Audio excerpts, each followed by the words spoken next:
Hi, this is professional photographer Shay Bletchenden, and I want to do some education today um, because there's a problem. And this is a picture of the moon, or a simulated picture of the moon with a cell phone. Here is a picture of the moon taken with a $5,000 camera with a zoom lens, zoomed in. And here is the picture of the moon taken with the equivalent of a weak telescope. Now, when we walk outside, we come out at dinner, we've had a glass of wine, and we look up and we see the beautiful moonrise. Our brains have this ability to kind of disregard the rest of the scene and notice only the beautiful moon. They also have the ability, if you look at this photo, the photo is very black and the moon is very bright. And that is the way a camera will capture the scene. In this scene, you can see the moon much better exposed. In this picture, obviously, this is what a cell phone would see. And so the first point of my education today is that cameras do not work the same and interpret a scene the same as the human eye does. The human eye actually sees this wide, but at the same exact time, it's capable of zooming in and seeing this, where a camera just cannot do that.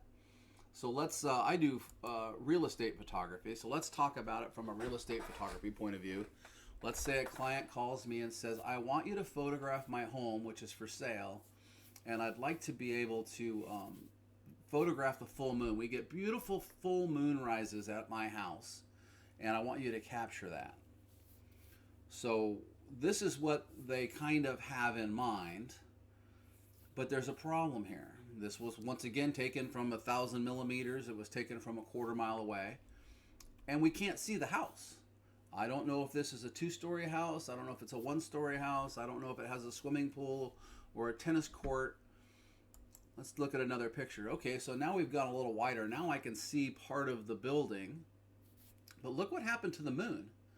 As I went wider and changed the exposure, we completely lost the romance that the client wants of that beautiful full moonrise. Let me pop a little kind of a simulated moon in there. So take a look at this. So this is what the client thinks they see when they see a full moon at the house. And remember, we can still only see part of the building, so it wouldn't be a very good picture for real estate. This is what they think they see, and of course this is what they actually see. So it's a difficult situation. Let me just flip through a couple other pictures here. Now we can see the entire building, but the moon just didn't translate in this picture. Now this happened to be an eclipsed moon, and we can see the whole building, and we can see this beautiful moon, and this is what the client really wants.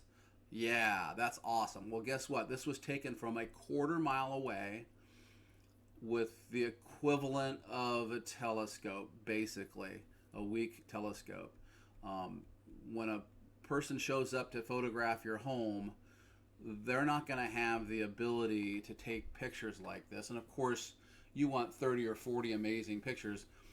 Getting this shot was an hour process just for one picture with very, very specialized equipment on the perfect night. This is the kind of thing you're more likely to get, and it just doesn't translate. So getting back to the main point here, once again, there is no solution to this problem. We have to be creative in the way that we photograph things. But my point to the world at this point is, this is what your camera sees. Excuse me, this is what your eyes see, and this is what your camera sees, and there's no way around that. We just cannot capture the raw emotion and the feeling that you felt when you saw that moonrise. This is cute, but it doesn't get it done. This is awesome. I love that moon. Look at this moon. I mean, people would look at that and go, yeah, that's amazing. This is not amazing, but this is what you get from a camera. This is what you get from a telescope. This is something in between. And so sorry about the long-winded explanation, but it's important for me to be able to convey this to people, that photography does not work the way that your brain works. So sorry to break the bad news, but this is reality. This is our brain's interpretation. Thank you very much for listening. I hope this helps.